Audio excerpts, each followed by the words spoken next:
Hi and welcome to another process video. Today I'm making a 12 by 12 layout. This layout was actually made for the 123 February challenge. I'm on the design team and the challenge for the month of February was to use the colour red, the word lovely and hearts, and this is what I came up with. You probably noticed in a lot of my layouts I like to use my inks and my sprays and things, a lot of mixed media, but I'm trying to find different ways to use them so all my layouts don't look the same. I still love using all the elements, but I try and find new ways to incorporate it into all my layouts.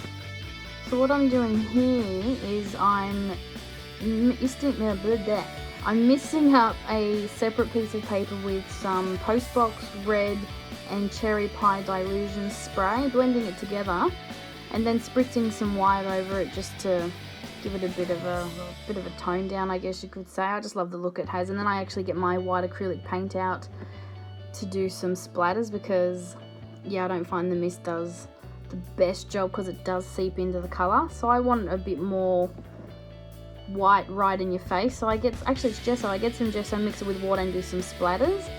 And it's around about here that the layout takes a bit of a turn. Well, not even the layout, the whole video takes a bit of a turn, you'll notice. I love the look this paint has on the paper so much that I decided to get out my art journal, and I've left it in the video just so you can see that quite often I do go off on a major tangent, as you can see. Out comes the journal. I start by just spraying the colours. Next thing you know, I'm halfway through it and I just keep going. So yeah, totally nothing to do with the layout I was on, but I just love the way the paint looked on that background. I wanted to do it in my journal, so I did.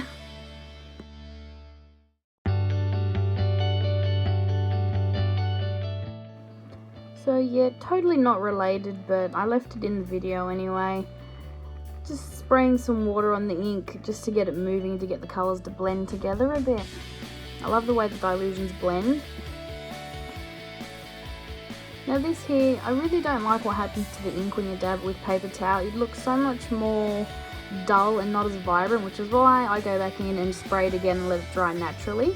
I don't even know why I did the paper towel, it's out of habit, but I just love the way all the ink pools and just absorbs into the paper naturally and doesn't get that dull colour when you dab it with paper towel. So I let it dry. Actually, I think I get my heat gun out and dry it. And then I come in with the gesso. Now you can see that it does react with the ink, and I do like that as well. So yeah, I just went at it with the white paint, and yeah.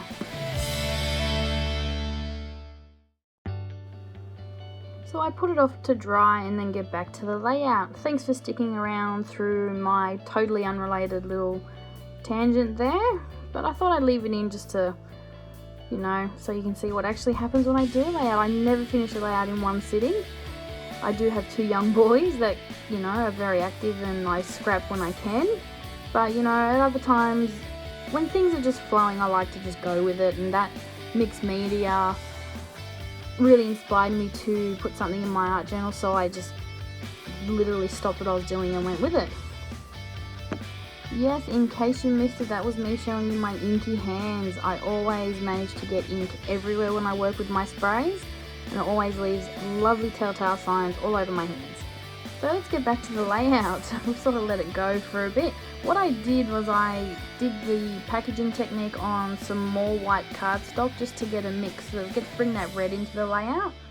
So I just use the packaging technique to put some mist on the white cardstock into a nice pattern to matte my photo. I actually end up cutting that down a lot smaller than what it is at the moment, but for now, yeah. I'm basing my layout on this black piece of paper with the crosses. I don't remember where it's actually from off the top of my head, but I do decide to matte it on some white cardstock. I always find it grounds, it makes it look a bit better. And I'm deciding if I should matte the mixed media piece as well, but I don't think I do. But I do matte the photo on some plain white cardstock first, which I actually cut from the middle of my backing sheet, just cheating there and making quick and easy.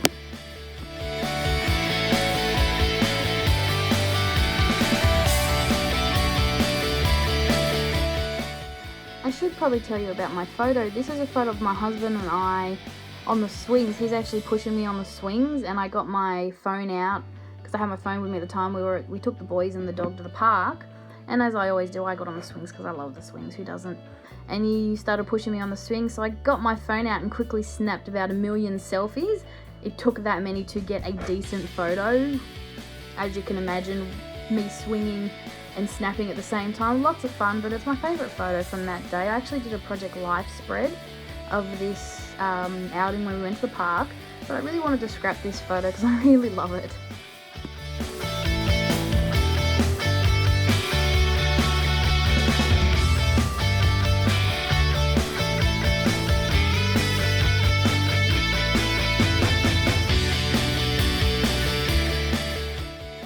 So yes, mounting that photo on the mixed media piece now, as you can see, it keeps getting smaller and smaller. Oh, yep, that's Will, that's my youngest son coming in to see what we're up to. He likes to check things out usually when I have the camera rolling. And now I'm just punching out some hearts from the leftover pieces that I've cut from trimming down that mixed media piece. And I think I start cutting most of my hearts out now too.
Using various heart punches to cut out different sized hearts for the layout, and as you can see now I've added a little bit more to that mixed media piece off camera.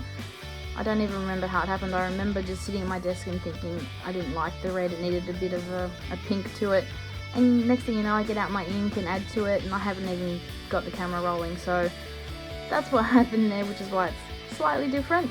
But yeah, just quickly adding to it and then matting it all down. I do decide to mat it on some foam, just a piece of foam out of my stash, just to pop it up off the layout a little bit, give it a bit of dimension.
So off camera I've also cut bigger hearts out of that first piece of paper that I added the ink to.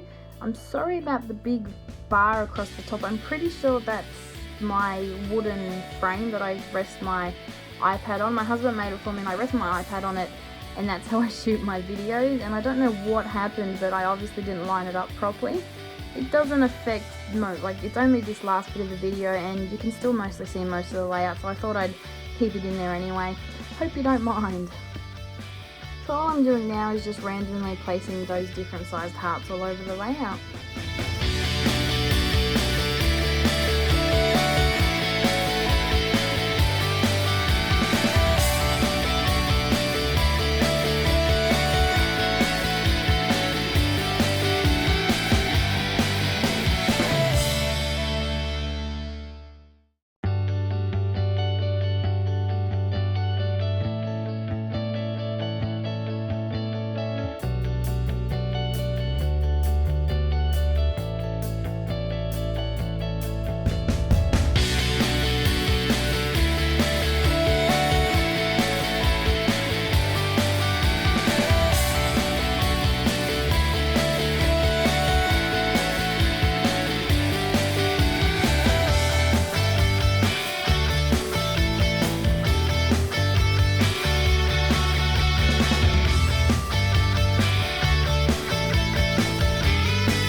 scribbling it all down, and I think it's around about here that I realised I haven't put the word lovely on the layout. My title was going to be together.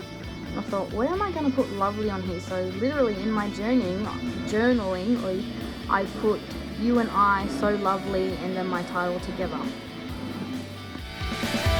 Sorry about the plane. Usually I do my voiceovers at night in my room, locked away so it's all nice and quiet, but I'm actually down the back of the house in my craft room while both my boys are at school trying to quickly get this done. But of course I forgot about the planes. But we're almost done now, so bear with me, and it's almost time for school pickup, so it works out to be perfect timing. So I'm just finishing up all the placement on the layout with my journaling. I think I'm about to get my title out. I use wood grain thickers for my title, and I was quite happy that I had all the letters for it because it was just a nice neutral colour that blended and went with the layout. Stood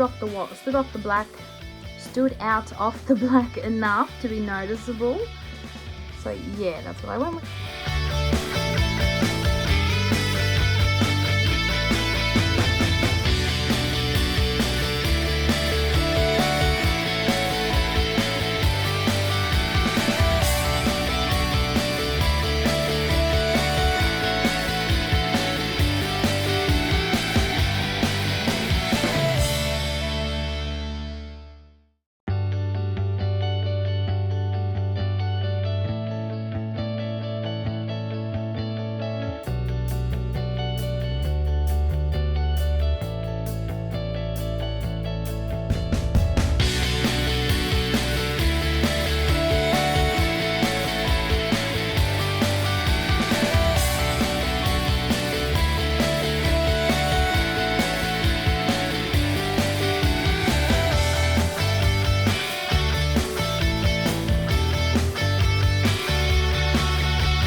So just adding a bit of bling here and there. Can't have a love layout without bling, just the final finishing touches. And then I just stick my layout onto the backing white cardstock, and that's my layout.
My layout for the February 123 challenge. Check out the blog for March's challenge, it's pretty cool. And thanks for sticking with me through this rather tangent video. Hope you didn't mind the randomness, and I hope you come back for more. Thanks, bye.